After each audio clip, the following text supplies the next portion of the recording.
So the first thing we got to do, and I'm going to illustrate this here, we've got our one piece that is in square, and we want to now cut our next piece to actually conform to that profile.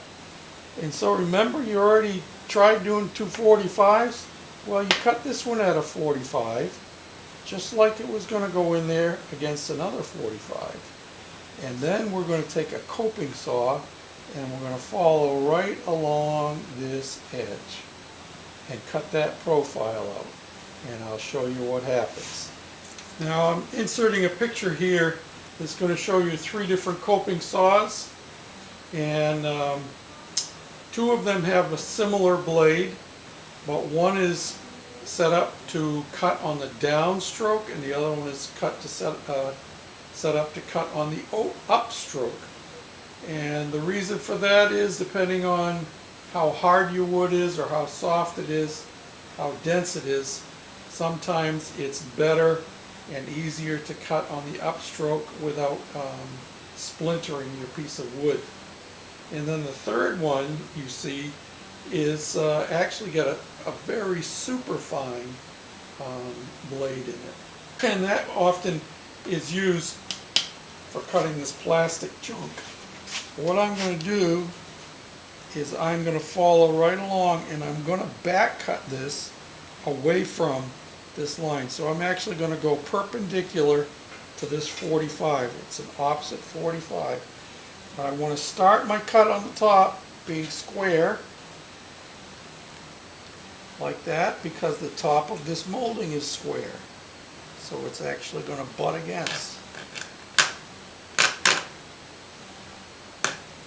And I think we're going to have to use a real fine blade on this one. This stuff is really soft. Like I said, I wouldn't recommend using this stuff for anything, but it just happens to be what I have laying around.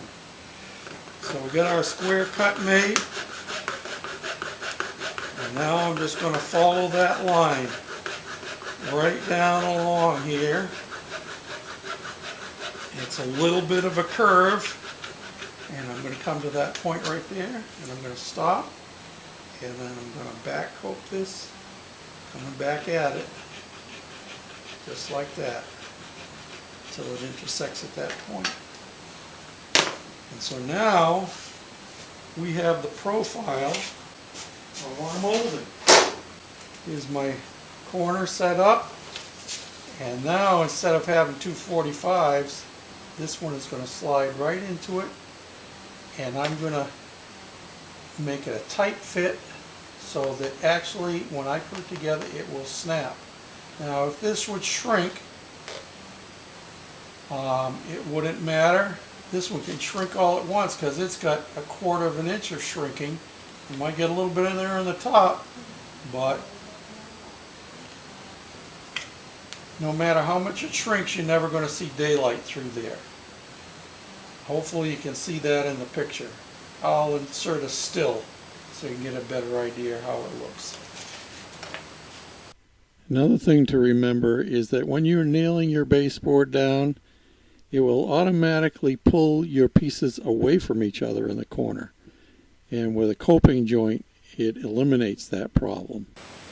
So, which do you think you'd prefer?